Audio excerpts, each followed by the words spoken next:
Hello and welcome to FabCity Now. I'm the host, Danny Beesley, and today we're going to be talking about alternative education strategies for a FabCity. We're going to bring in a really good friend of mine, Roy Robles, who actually is helping me produce this show.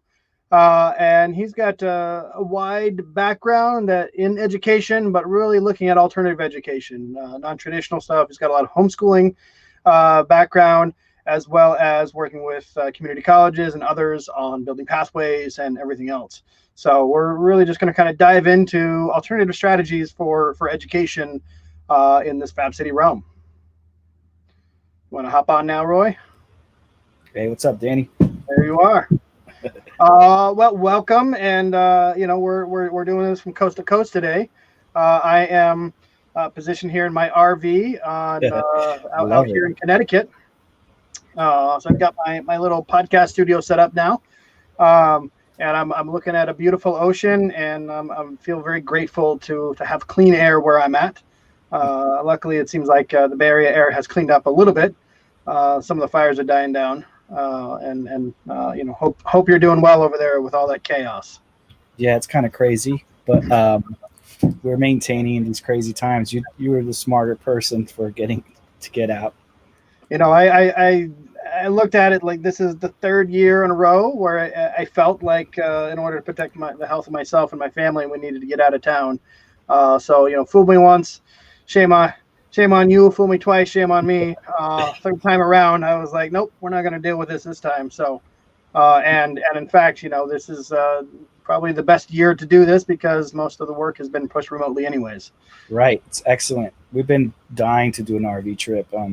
Part of the homeschooling, there's a road schooling folks who go on RVs and they do that whole thing. We've been talking about it for a while, just never had the guts to pull the trigger. Yeah, this was not a planned thing at all. We decided on a Friday we were going to buy an RV, and we looked at one on Saturday and put a down payment on Sunday and hit the road on Monday. You're awesome, man. I'm so excited for you. You got to share your adventures on Instagram or something. Yeah, well, I'm not good at promoting myself, which doesn't bode well for doing a good podcast, live cast here. But yeah, and it's very difficult to do that with little kids as well. But so you're on Wi-Fi now here. You got pretty good Wi-Fi there. Yeah, no, it was. I got this beautiful mobile Wi-Fi hotspot system, and I tested my network right here where we're parked, and I was getting like 3 megabits per second. Which is nothing. And then I went ahead and broadcasted, did it from my phone, and I was literally pulling like 120 megabits per second. Wow.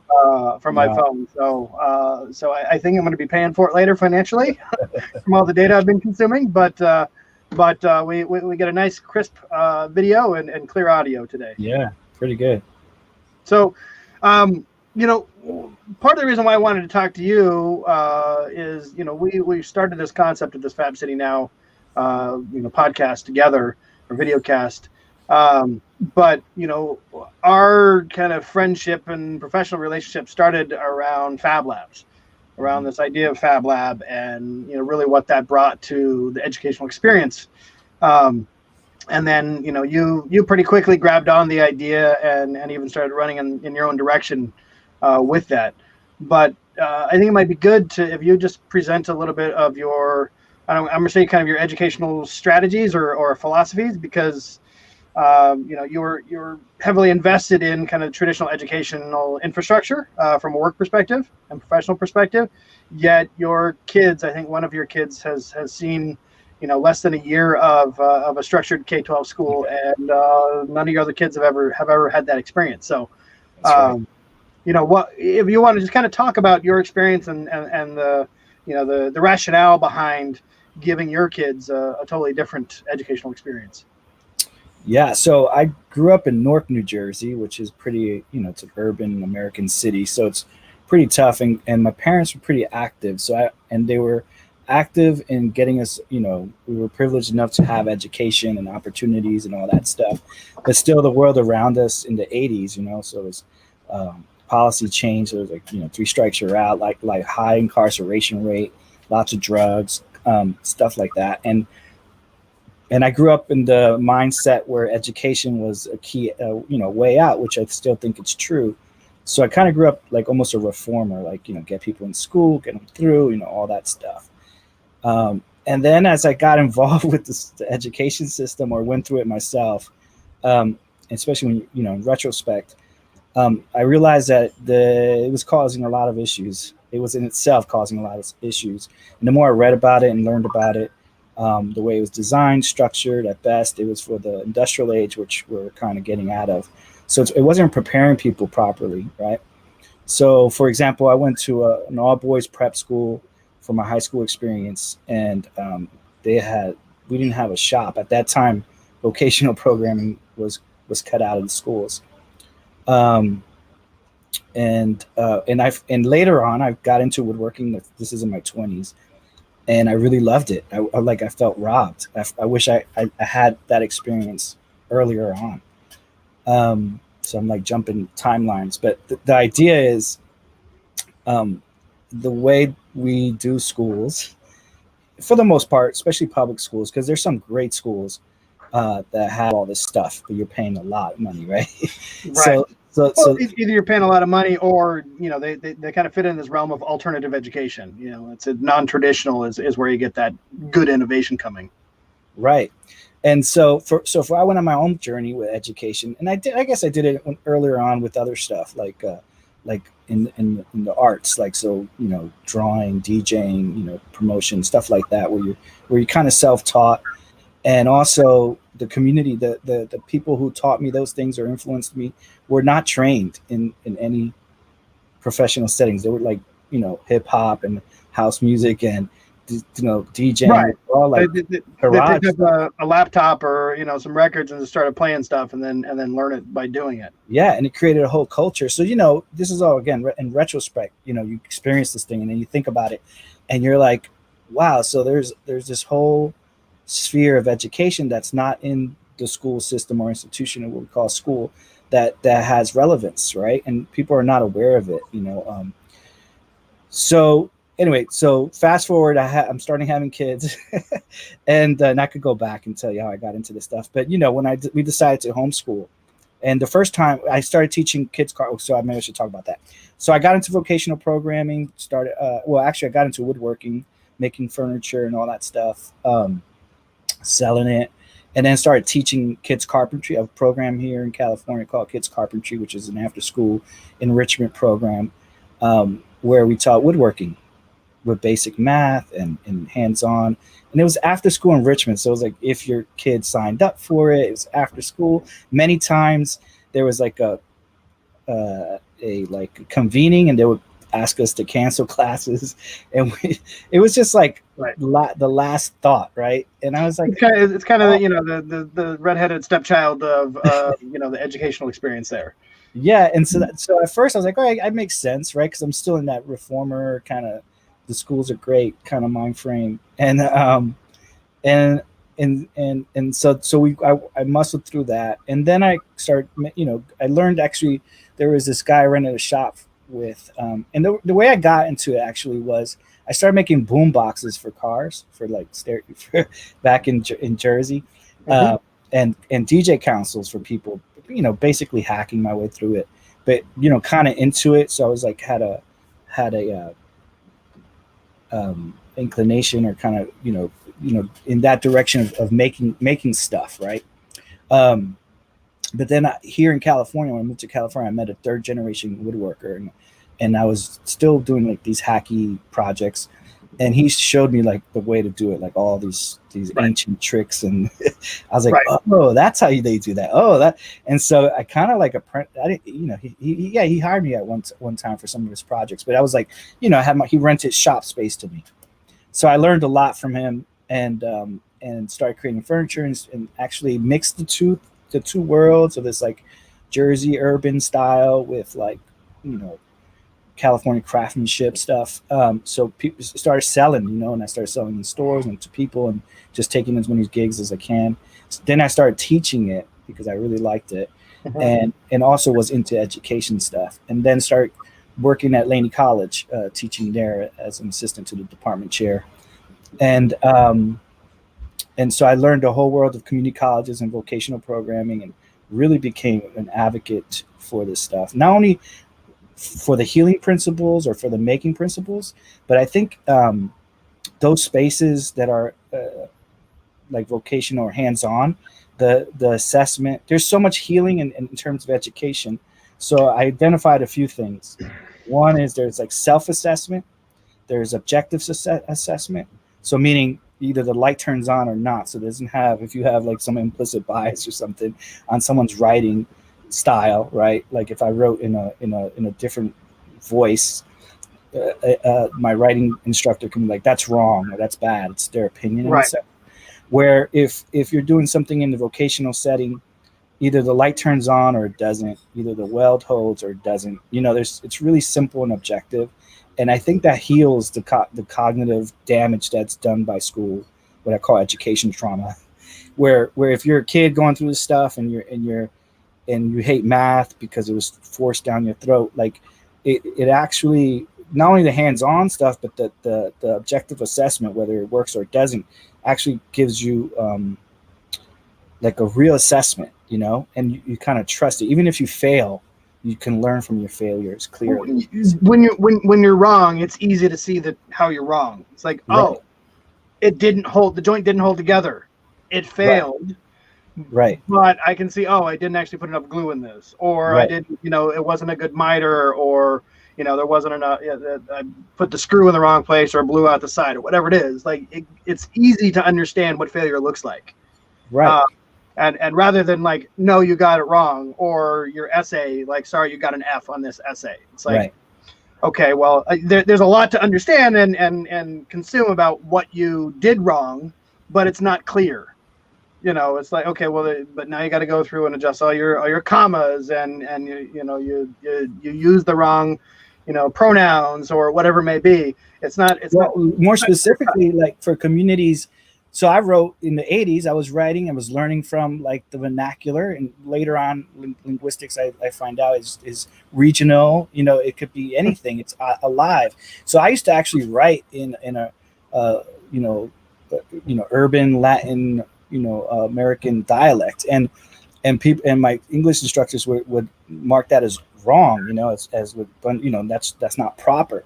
Later, and the reason why was because these new industries, this new culture was coming out, and that kind of inspired me to write in that voice. And later on, like Junot Diaz, who wrote in the same dialect, won the Pulitzer, and kind of, I don't know, I felt robbed there as well. Anyway, but it was a really subjective space, and it's up to that teacher to say whether it's proper or not. Well, and just going back to like, okay, did the joint hold? Well, the joint held, and someone gave me $500 for it. Right. It's not wrong because it was success. Because I achieved success on that. It just looked different than what you may have understood what was proper in the first place. But it doesn't make it wrong. Right. It's just different. Yeah, and I found like, well, it's almost like sports where either you can make, if you could score, you can't score. Right. It's kind of super objective to the point where there's almost an opportunity there. So I really got involved in breaking that space down in terms of healing education trauma, especially for the most marginalized, and how that space can really heal cognitive energy, create hot cognition where you're zoning out. Everything is contextualized. So the math you use is not an abstraction, but also something you can apply. There's all the sciences from botany to whatever. There's history in it. There's even social impact stuff, like what makes blood teak. It's what's going on in, politically in the world that makes it that type of that they call it that. So there's all this contextualization that happens in that space as well. So anyway, I found that this was a great space for healing, especially when there was so much need for this stuff, right? And again, that's from a reformer perspective, but right. Well, and it continues to be a sad thing that we treat, vocational ed, in fact, is lower on the totem pole than art or PE. When budgets are tight, your vocational ed's already gone. Right. The next thing they're cutting is art and PE. Right. And which is dumb, is we got 30% roughly of the local labor market is trades and manufacturing, yet our educational systems are training, 2% of their students with those skills, yet it's 30% of the market. And it's the kind of thing that if I show you how to change your oil today, you can make a buck on it tomorrow. Mm-hmm. And some people say like, yes, maybe 3 years from now, it'll help you get into college. And then that skill will then help you graduate from college with good grades 4 years from then. And then you might be able to get a job, and you might be able to make a decent living with that later.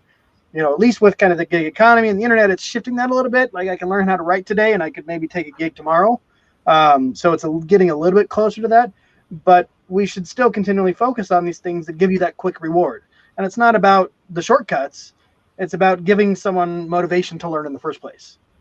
Let me understand why I need to know this and show me how it applies, not just tell me how it applies. Right, and a lot of people look at those spaces like a dead end, like or they'll say, everyone needs a plumber, or you need plumbers. But I think that's also a misstep. Like you have to see that becoming a plumber could lead to water science and desalination, could even lead to architecture, like engineering, or there's a ton of pathways. Like almost every engineer that I've talked to that is over the age of 40 has a positive shop experience to tell you. They're like, oh yeah, I was in shop class in middle school or in high school, and that's what turned me on to go into mechanical engineering, or to go in these other directions. And that's what doesn't get nearly enough play in the administrative circles of education, is that this is what creates all of these things that we're striving so goddamn hard to do right now. Like engineering. We want everyone to be engineers now.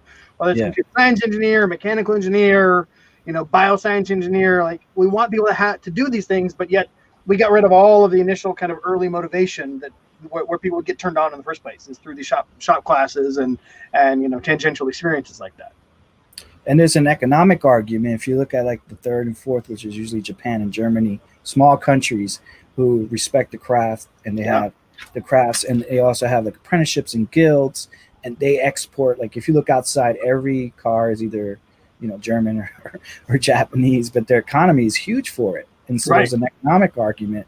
And it's important, right? So it's like a missed opportunity for many reasons, not just for for financial gains, but also to give everyone an opportunity to find something they're interested in and respect that. So like in Germany, you could be a master baker and be respected like a doctor, and so stuff like that is important. I think we need the perspective of work and what hands-on work looks like in these United States needs to change. We look at work, as an inferior space, or when you're working with your hands. I mean,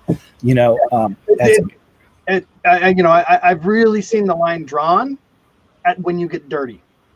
That's really where the line gets drawn. Like if you get dirty doing the work, we shouldn't be teaching anyone. We're failing everyone if they have to go get dirty for a living. And it's really dumb, but like if you look at it, that's really where the line comes in. Is like if you get dirty doing it, if you get grease on your hands, it gets sawdust in your hair, like that's when administrators start looking the other direction. Because they don't mind teaching you to be a draftsman or a CAD person or someone to do the engineering calcs. Like we know they all kind of collectively understand that there's value there. But if you're the guy using the skill saw, cutting up the 2x4s to put that house together that was designed by the architect and stamped by the engineer, those are the careers we don't think are good. That's where there's no value put in.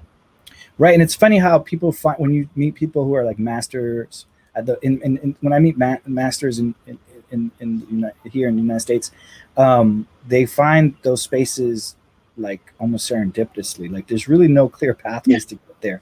And either you have to go what they call academic. I think vocation is academic, but you have to choose one or the other. And if you want to choose some mix of those two things, it doesn't really exist. Again, maybe some schools, MIT and other schools might have this stuff, but I know plenty of plumbers and machinists and carpenters who've got 4-year degrees or they got master degrees that have almost nothing to do with carpentry or plumbing. Right.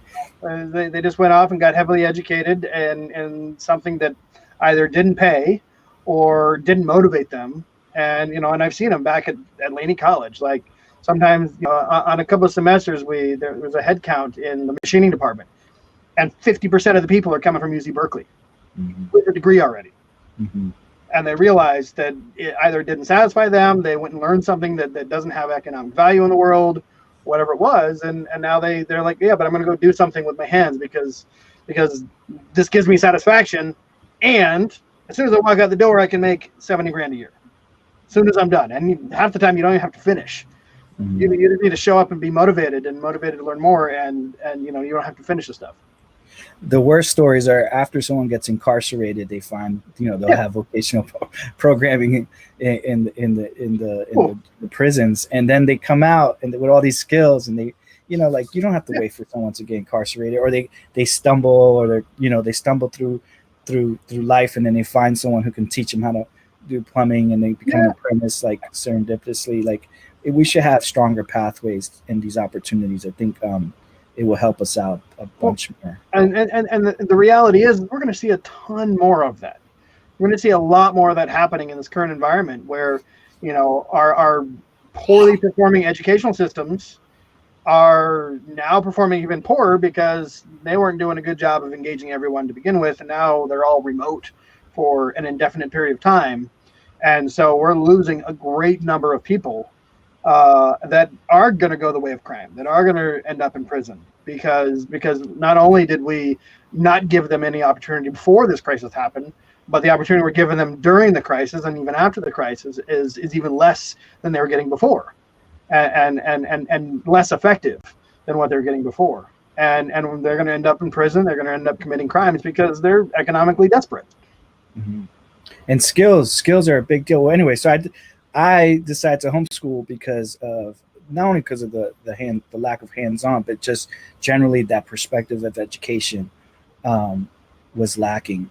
And so we have we homeschool, but we call it, it's really an eclectic thing where it's family-based, self-directed learning where they follow their interest and they kind of do their whole thing. Meaning if they have an interest, they just go with it. And we facilitate that. We find mentors, or we find classes, and we just feed different interests. But a lot of it was just DIY, ethic and making, right? Yeah. So there's a lot of like hands-on, and we are able to recreate that space in our family for our kids. We have 3 kids, and they're able to, I'm able to navigate that. But definitely, my daughters, who are 14 and 16, attend the community colleges. They do a bunch of different things. And so we've seen a lot of, some great, achievements with this stuff. And the concept of, identifying mentors and other things like that. I've actually had similar conversations with my wife, starting 5, 6, 7 years ago, when she's like, okay, I'm ready to go do something else with my life. And she's a wonderful teacher and can really get in and manage kids and understand social emotional learning and all these great things. But, she was looking for a new career opportunity, and she's like, okay, so I need to go off and I need to go find the right program to join and start going back in education. And I'm like, whoa. We're talking about you want to do a lot of writing. Great. Let me go find you someone who's done that successfully and let them mentor you. And you're going to get 100% more value out of talking to them than going off and investing yourself in 2 or 3 years of an educational experience that's going to cost you a ton of money. And give me 6 weeks with a good mentor who's been successful at doing that same thing you want to do, and you're going to get so much more out of it. You're going to get your 3-year education in 6 weeks because you're getting what you need to know, and you've got someone who understands exactly the way that industry works that's giving you that direct knowledge. Yeah, a lot of what we're learning is what a lot of in the maker and FabCity world, like finding, that schools can't keep up with technology, and to get it through curriculum committee and to get it into the book, into the classrooms. By the time that happens, it's already outdated. So what a lot of these FabCity, Fab Labs and maker spaces do is they basically have a badge system, which is basically mentorship, or they learn alternative, right? So we borrowed a lot of that thinking for our kids, and we're trying to do like basically a post-secondary type of schooling, college level schooling, where they're following their interests, picking the classes they want to take, and scheduling their classes, and learning what they want to learn. And there's a lot of advantages to that. For example, in your conventional schooling, you're kind of forced to learn at a certain time with a certain person and a certain subject, and they're there, not really interested. And so you have, if you get into the high school level with that, you have a lot of people, a lot of students disturbing the classroom, and the teachers are having a horrible time. Where what I'm seeing with the homeschooling, with this type of homeschooling that we do, everyone they're taking the class, they're interested. They don't have to be there. They can leave. So everyone's paying attention. It's very similar to when you take a college class where people are there. The kids are there learning because they want to. They don't have to be there. And I really like that part of it. The other thing you get is looping. So if you like the instructor, say you like the subject, but the instructor is not great or it's not a right fit at that point, you can choose where, what class, what instructor you want to learn from, and then you can keep them for multiple years, like almost like a coach. Right. Well, and it's interesting you bring that up, because this is actually something that at least California community college system shut down a while back. You used to be able to do what's called repeat courses. So you could take the same course 2, 3, 4, 5 times if you wanted to. Doesn't make sense when it's purely book learning. Maybe you want to take it twice to solidify the knowledge. But when you're in a woodworking class or in a carpentry class or a machining class, you really got to repeat that. You got to use the machine, 10 times or 20 times or 30 times before it really becomes muscle memory and you understand what you're doing. And I think it was roughly 10, 15 years ago where the community college system in California decided we're no longer going to allow people to repeat courses. And it was just seen as a waste of time. Yet, 5 years ago, 6 years ago, kind of the new mantra was like lifelong learners. We want to have lifelong learners. It's like, well, but you got rid of the one vehicle that kept your lifelong learners there. Right. And there were definitely people that were there taking advantage of it, like at Laney in the woodworking program. Like people would sign up for that same class so they get access to the machines. But at the same time, it's like it's giving you the lifelong learner. But how great is it to have, someone who's 18, 19, straight out of high school that's in a class with someone who's taken it 3 times, that's 45, that has already done 12 other things. That's an amazing, mentorship opportunity that we've lost. It's my favorite part of one of my favorite parts of the community colleges, and why I want my kids to go there, which is also has a stigma of the community colleges, but that's where I want my kids to go at least first, because there's the communities learning there. I remember our first cohort at Laney was like a retired firefighter, somebody coming out of drug addiction, someone who was retired, someone coming out of Stanford, reverse transfer, they call them. Just a cohort in the name of woodworking that were from all types of lifestyles and lives, where if you go to a 4-year, usually it's younger, certain demographic, it's not the same experience. And I think that's a wonderful place to be learning with, in and with people like that, Yeah, and that's it's part of my philosophy that I've embedded in the Fab Labs that I build, which is like I want the high school kid next to the retired school teacher, next to the professional woodworker, next to the the professional or retired computer programmer, because that's the greatest educational experience that they're going to experience, is being around a diversity of people with a diversity of ages, with a diversity of skills. And probably much like with your kids taking community college, they're very likely going to be the youngest kids in the classes. And they're getting to learn, side by side with people who are 18, with people who are 30, and people who are 60.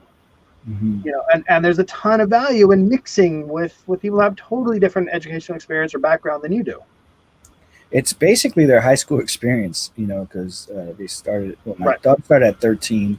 My other daughter started at 14, and I really like that. That was one of the best moments when they joined and were taking classes. It's a more serious space, and in a weird way, it's getting them ready for higher education and other stuff. We constantly tell them, that you don't have to get a degree immediately or never, whatever. You just kind of find spaces and follow your passions and become a master at that stuff. Yeah, and you're not forcing them, but you're giving them all of that opportunity to go off and find a thing that you really enjoy. Yeah, Finland has a similar system. Start at 8, and they basically homeschool to 8, and then they end at 16 with something that's equivalent to an AA, and they give a lot of time to the students to reflect and have their own space, as well as the teachers, instructors. They have looping embedded in their system. So you'll have instructors for 4 years. So and their achievement rates, is Yeah, competing. some of the best achievement rates in the world Right. for that kind of experience, for sure. Right. And I don't. I understand where administrators and other people are coming from, but it really taps into this mentality that I always refer to as the academic elite. Like, that's who governs your schools, is the academic elite. Because guess what? You're not going to deal with an adult in your traditional public school K-12 experience that didn't go the pathway of 4-year education. You're just not, because the system is designed to keep everyone else out. Right. You're lucky to create more opportunities. And like, I think the Fab Lab in its nature, you can learn from it, because it's almost anti-curriculum. And like you were mentioning, there's all people with different skill levels. It's not like you're running them through a sequence. It's like they're self-directed.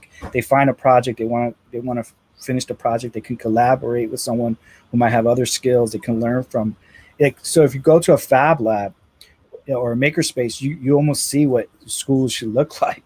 I mean, and it could be for all subjects. You can do that with writing, right? Mm-hmm. You can do that with anything. And so it would be smart of them to like learn from, like, kind of study Fab Labs and maker spaces to see how they can reinvent the classroom, right? Well, like just that example of writing, like what comes to mind is like, well, let's go test out your writing right away. Go write a product description for a product on Amazon and see how well it does.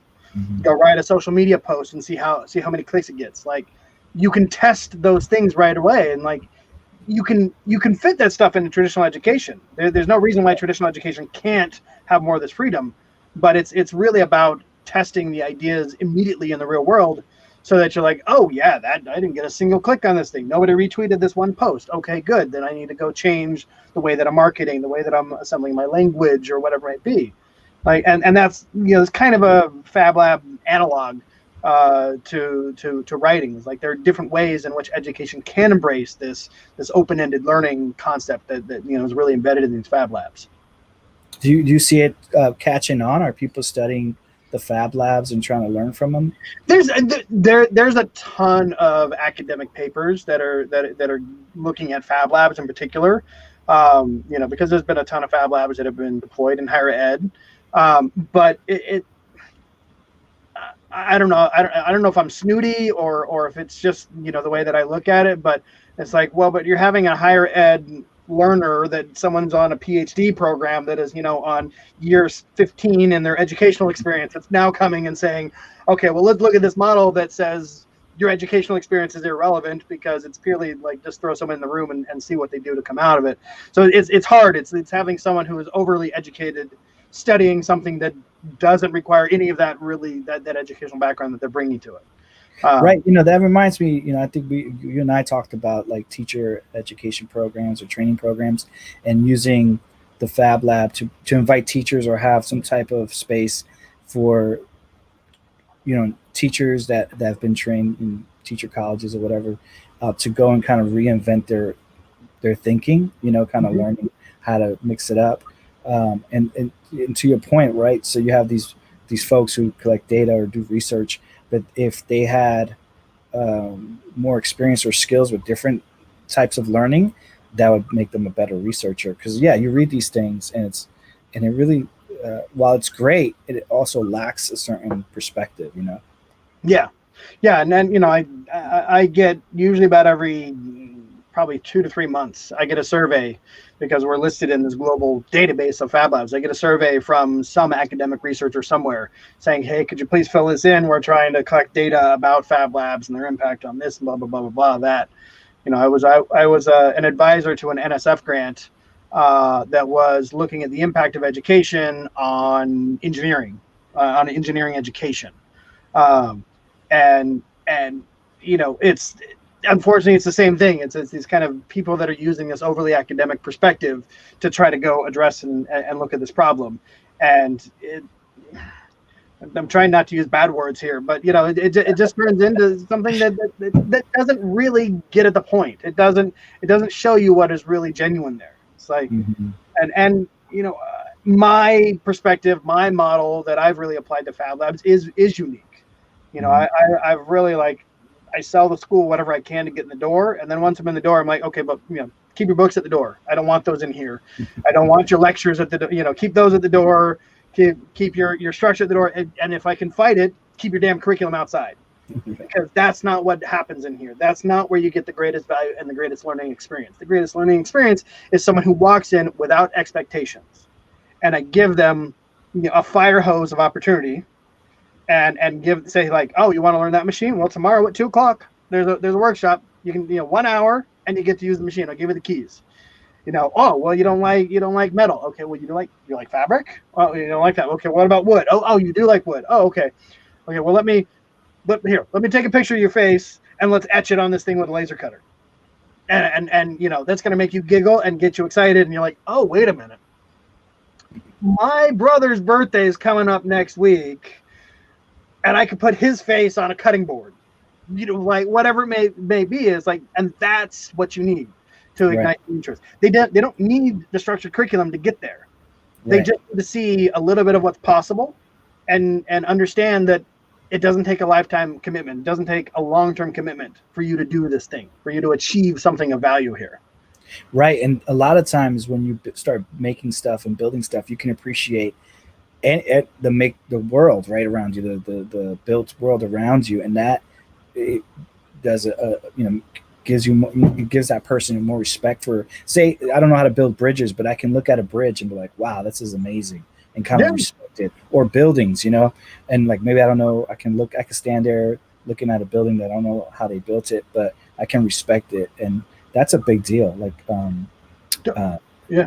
I feel personally with my upbringing, I had shop class available in my middle school. I had it available in my high school. I didn't take any shop class in middle school. I took very little shop class in high school, but it was because starting at 10 years old, I was on a job site every summer. I still remember my first day on a job site. I was literally 10 years old in the summer in the desert, and my dad gave me a shovel and said, see this? You need to put a trench from here to here. Here's a shovel, go for it. Right. And from that early age, but it literally gave me superpowers. That upbringing, that experience has given me superpowers.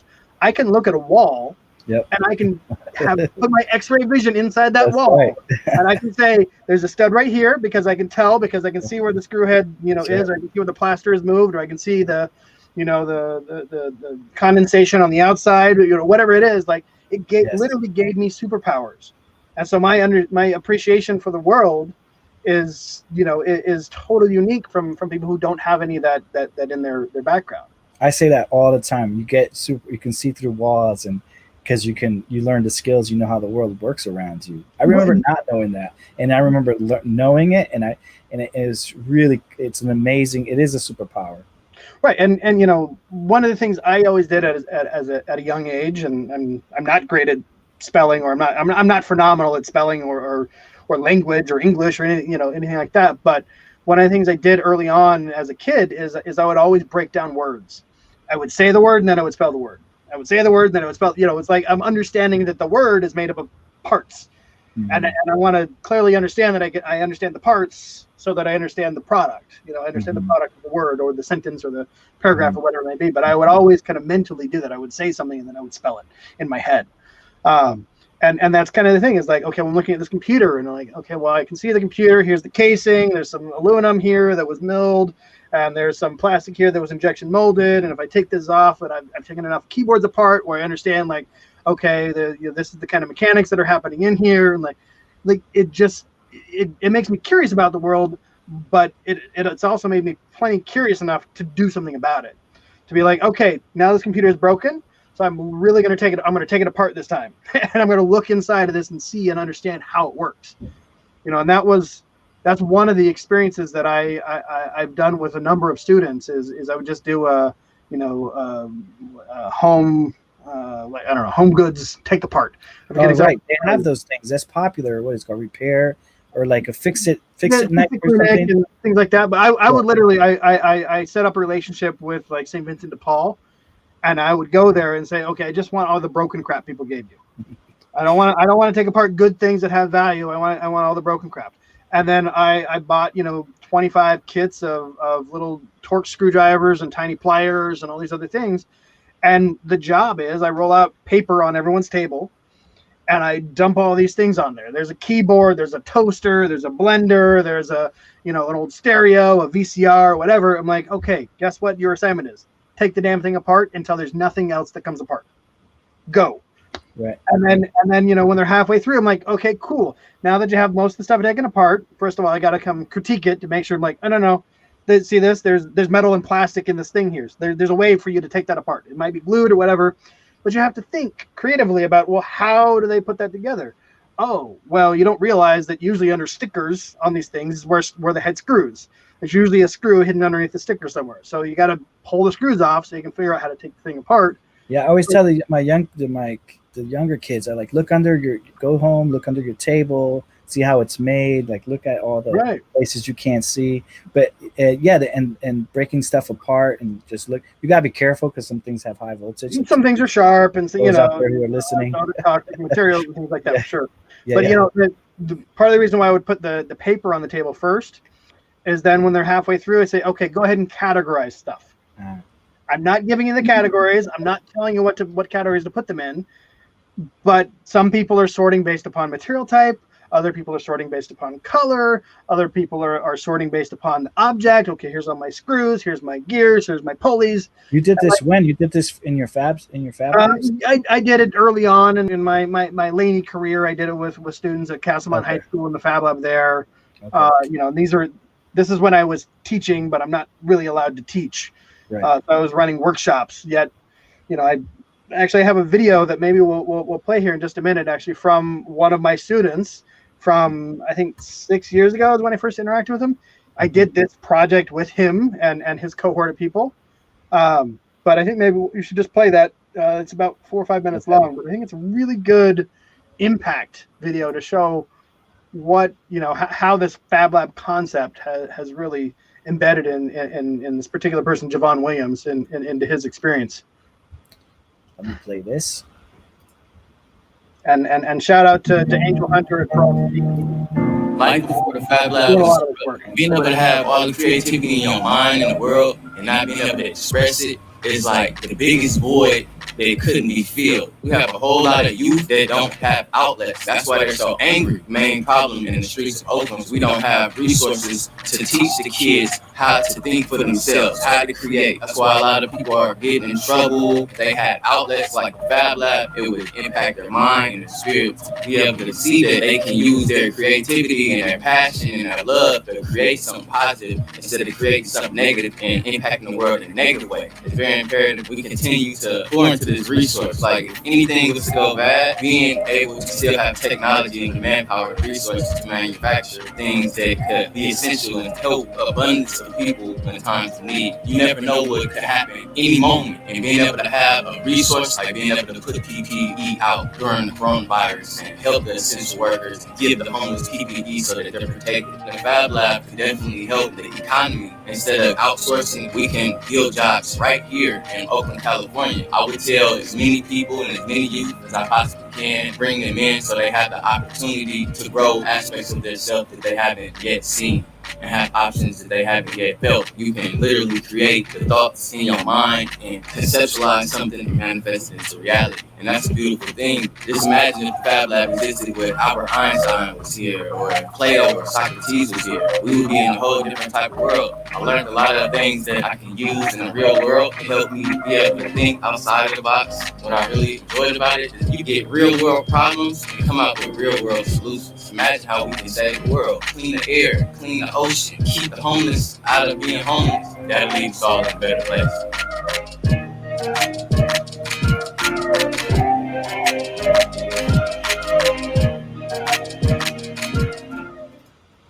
Cool. Yeah. So once again, I want to say thank you to Angel Hunter for really putting that video together, and she pulled that narrative together that is awesome. But the Javon's experience was so impactful on his life that he kind of lost touch after he graduated out of the program that he was in. But he randomly sent me a message 4 years later. I just said, "Hey man, I wanted to reach out and say hi." I don't know what's going on with you. I just wanted to say what you did with me and that the Fab Lab itself impacted my life so much. It has given me direction, has given me opportunity. And, and I'm actively now trying to kind of pull him back into the fold and give him more training and education and more opportunity connected to this stuff. But, and he's one of the people that I did that take apart experience with. And this is something that was not academically sanctioned because I wasn't qualified essentially to teach it in the first place. Yet it has such an impact when you're doing something so simple and it's kind of throwing the curriculum out the window. I don't need to give you instructions on this. Like, here's screwdrivers, here's a thing, take it apart and have fun. There is a pushback because of the history of tracking, especially for people of color and women. Back in the days, they used to track folks into vocational programming, and it was like not the best. They didn't put enough resources in those spaces, but I think they threw the baby out with the bathwater, and so we need to rethink that. But like the work you're doing, and I try to do, I get a lot of pushback from good intentioned people with concerns about this stuff because they're taught about the history of tracking, and so it's really a process of kind of convincing leaders, community leaders, and people who are running the show that this stuff actually has a powerful impact, especially if you're trying to address some equity issues. I'm a big fan of Booker T. Washington, who started the Tuskegee Institutes, and he was all about the skills, and so so a lot of the stuff we're doing with my kids is great. Me and my partner have degrees, and we have the resources. So some of the things I was trying to do is trying to identify spaces or places we can go into that we can bring the same style and with a heavy maker or Fab Lab. I mean, we want to go younger, so I do teach the kids carpentry like in my backyard to the homeschool community, which is super diverse. But I also volunteered at a Youth Uprising. It's a youth center in East Oakland, and I created a makerspace. I volunteered for like a year and a half every Tuesday and Thursday. I had to leave because my work situation got crazy, but I really want to go back. But it was a lot of dealing with how leadership thinks about these things and the opportunities and rethinking education. Like, I know right next door is Castlemont, where you did your Fab Lab there. But what I like about the youth center is that there's first of all, it serves from 12 to 21-year-olds, so it's open, longer than high school. Younger and older, essentially, yeah. And it's less. It has less. It doesn't have the same, what you want to call it, the same framework as a school. Like you go in, you choose to go in. Yeah. It's comfortable. There's people, and so that work was really interesting. I learned a lot. Again, there was challenges, and I can talk about them, but I really think we need to go younger and bring this type of learning into these communities. Can I share this little pictures I have while I talk about it? Sure. Yeah. Yep. You're technically the producer here, so you can do any of that. Just pretending. So, let's see. Yeah. So this is. Let me frame it up again. So I wish I had a picture of the youth center, but the youth center is built off of like an old Safeway or something. And they converted it. It was Alice Simmons, who was a fellow at UC Berkeley with me, that I met her there, and she kind of created this amazing youth center, amazing space. But they had an art space that I was able to kind of take over a little bit and add some tools to it. So the first thing we did was just kind of find things on the street, like pallets. So like upcycling was something I instead of buying new things, I just brought my tools. I rolled some tools in there, and we kind of upcycled. There was an old case, I think it was in the back somewhere, and we just started using like plywood, just really upcycling, cutting things that were already there to show that you can create something out of nothing, right? So that big concept that makers have all over is you can build things out of nothing. And they started to paint. We painted it and put it on casters, and this is like kind of the finished product. Hand tools. I like hand tools because it kind of, before you get into power tools, it teaches you what actually the power tool is doing. You understand how much that power tool is helping you, compared to, like if you have to use a manual drill and then use a regular drill, it's like, okay, there's a monumental difference between the two, and it's, learning how to walk before you run. But when you take that and you go over to CNC and you can run a whole drilling program, you appreciate it way more. Yeah, then you understand, like, yes, you really appreciate the tool. So you see brace drills and egg beater drills there, and everything's just hand powered for now. And the back there was like a little blocks to hold the wood pieces or whatever. And then so we created this with and the students, again, they didn't sign up, they just walked in, and I engaged them, and it was really relaxed. It was very similar to what we were doing with our kids, where they chose to be in the space, they chose to walk into my space, they chose to listen to me, they chose to to do all this stuff.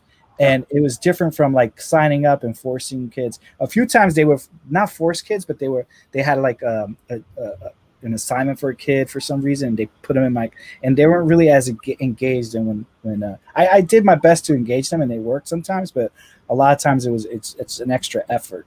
And that's primarily the model of Fab Labs is, everyone in there is self-electing to be in there. Right. And that's occasionally you have assignments that are given by, a business teacher, and they're saying everyone needs to do something in the Fab Lab. And, we want more people to get the exposure, and that's kind of the purpose behind that and the motivation behind that. But it's the people, and it's great when we have people show up that's like, well, I didn't know this existed. We have one guy, he came in from his business class because they were given an assignment to, hey, go do a thing in the Fab Lab, and then you check off this part of your assignment. And, he walked in the door not understanding what it was. We showed him what it was. We showed him like what you could do. He really was interested in some fashion stuff. He made a t-shirt with a vinyl cutter and a heat press. We gave him a bunch of knowledge, told him a bunch of opportunities that are available, different machines that could do different things that we didn't have. And, 2 months later, the guy walks in and says, okay, I've got some investment. I'm going to go buy my own equipment now. You guys kick me off, and purely just by saying like, okay, let's just get started. And he's like, we're like, well, don't go buy your own stuff yet. Like, this is free. Use this until we can't have you in here anymore. Right. And then go invest in your own stuff. He's like, no, I've got the right investor who just wants to go buy it because they already see the value. It's super powerful. And again, this is different from like a space within a school, because it's just kind of you just got a lot of more flexibility. It's more relaxed. And so I really think that youth centers can play a part in changing the way we do school, actually, because there was so this is the art center, maybe maker now, but there was like a media center. There was also like they have a restaurant, so you can start taking these different spaces and doing incubation. And you'll see in this story, there's one student that I highlight here. That's awesome. So the guy on the right is Senhayu, who's like in the career and college office, and I was working with him to create pathways eventually. So we're kind of doing a larger strategy, using this as an incubation space, and then feeding it to Laney College or any other local CBOs or whatever. But you see him in a suit, and I had him cut a piece of wood too, which he had a hard time. Or I'll play chess with someone, let them draw, still keep it at an art center, so they still have that choice. And then, so this is cool. This guy, George right here, this kid, George, it's the first time he cuts a piece of wood in his life. And so I had to take pictures, and it's amazing just that one exercise of cutting a piece of wood with your hands, how it transforms you from when you start, they're scared. They're like, what? I can cut wood. It's going to be hard. And they cut through it, and they cut it when the piece falls on the floor or whatever, they just transform. You see their molecules transform. Like, well, it kind of goes back to the superhero concept. It's like, it's like you now have superpowers. Yep. You can cut wood, and guess what? If you keep doing this, you can cut metal, or you can cut wood really accurately and make it look super pretty. Like, this is just it's giving people superpowers. So all these tools are an extension of your mind and your body. And that's, it's great that, the hand tools are the training wheels to the power tools, and the power tools are the training wheels to the, computer controlled things. And the computer controlled things are the things that make almost everything you buy today anyways. Right. So why the hell would we not be putting that in front of our kids from the earliest ages? I think the earlier the better, and having it contextualized and being it really respected, academic. Like I teach geometry to the younger kids. I mean, talking about like fifth graders to elementary school kids, where we teach basic points and lines and segments, because they're cutting lines. They're cutting from this point to this point, and so you can actually teach geometry and contextualize it, so they're actually having a physical experience with geometry. You've got to put two pieces of wood together. You need to have the right angle on them, and just because you drew the right angle didn't mean to cut the right angle, and you need to go learn that, and realize, oh wait, it's supposed to be 45 and it's actually 42. That's why it doesn't work. And now at this age, between 42 degrees and 45 degrees. They're high school age here, but I still did a play-based model because it was the first time. I don't want to force mastery initially. I mean, there's safety and some basic stuff that you can make it fun experience, but you want to really keep it fun and play-based until they're ready. And this is what we do with my kids. Like they follow an interest until they choose mastery. It's not like, okay, now you're in the next level or next grade, which is forced mastery in conventional schooling, which when you force mastery, they hate it. They're like, oh, now I got to go at the speed that you determine. It's like, it's much, my oldest daughter actually takes a longer time. She likes to really analyze everything. She's a different type of learner. So some might think that she is taking longer or slower, but she's actually a deeper learner. And you got to give her that learner that time. Some learners are faster. And I think the conventional schools kind of like champion those kids more, but the deeper learners are way impressive as well. Everyone has different brains, different skills, and we need to make space for all of them. So anyway, let me go back to that. I kept taking pictures of people when the first time they cut a piece of wood, because it was like just that moment was exciting. Well, you can see the smile on her face there when she's almost all the way through the thing, and it's hard. Like cutting with a handsaw will make you sweat. Yeah. Just because of the amount of force and effort it takes. And this is, like a string project, which had points and lines. So I taught basic geometry in this too, just basic principles of a point and a line, but with this art piece where you'll see that it becomes like string art. Yeah, I wasn't expecting that. I was expecting to, follow that anchor around and draw the anchor, but it's the absence of the string that draws the anchor here. That's right. Right. So that's right. There's a negative space there. And then we did some, circle ones. A lot of these kids have trauma, and this actually is healing. There's studies that show like art and making and even like petting horses and stuff like that is actually healing. So this stuff is, and then if you contextualize it to something that they can actually use in life, and if you could do it the younger, the better, right? Because it's less trauma. I can't remember how many times when I was on a job site working construction, because I did that for a lot of my life, and I'm totally satisfied. I worked my ass off, my back is hurting, my knees are hurting, but yet I can see it. I just laid that entire floor. I did that today, and I laid the entire floor. I get to see the fruits of my labor. There's something physical that happened based upon the energy I gave it. It's totally different when you're staring at a paper for 30 hours and you're just typing away at the thing. Like, yes, there's value in that and there's satisfaction in completing the product, but like I was getting satisfaction every day, every hour. I'm like, oh, I did that base, I did that trim, I installed those cabinets. Right.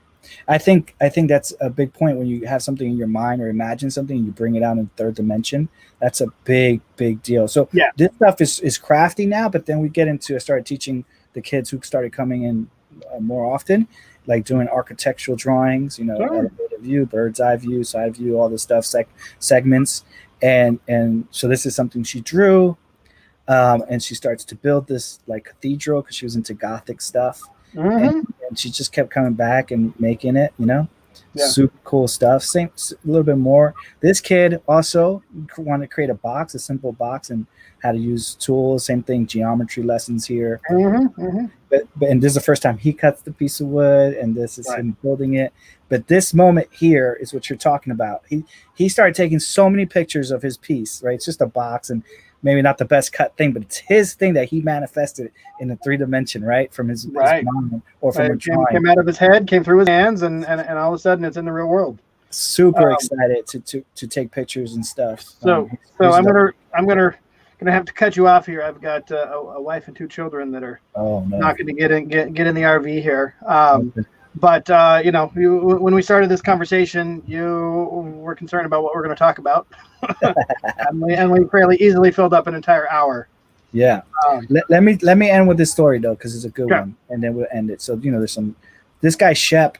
He was an animator drawer, so we started working on stuff, and he created this desk. He started from drawing. We upcycled the desk, and he started taking it apart, hacking it, and cutting it. And it's not, but this is the moment where he looks at it. He's like, "Oh my God, it's an amazing." He's like looking at his work, super proud. It looks like the picture. It was in his head. He drew the picture, and then he was able to make the physical thing. He started creating other projects. So this is for like some lizard or something that he's into. This is a drawing, light box he created. Yeah, light box table. We upcycled this like case, wrapped it in plywood, and then he created this like drawing. This is after, I'll tell you, this is a more advanced project, but it'll explain later. We started creating stuff for the space at Youth Uprising. Yeah, exactly. And then when they invest in the physical space, and then they have a different investment in that facility now. So this is a story that we give him a tour of Laney College, and we say hi you, and we created pathways into Laney College. Yep. And he starts taking classes there. This is more there, Yeah. So he goes from he goes from the youth center into a college level program, which I think can lead to work and all that. Yeah. All right, I'm going to cut us off here. Okay. Wonderful stories and things, and we're going to see everyone next week. I have a pretty interesting guest lineup for next week, and the following week we're going to talk to a psychologist around the idea of FabCity and producing everything you consume. Oh my God! So once again, I want to thank everyone for joining us or watching us all the way through this hour here, and we'll see everyone next week on FabCity Now. Thanks again, Roy, and I appreciate your assistance here and getting this thing going. Let's do it. Next. All right. Thanks, Danny, for having me.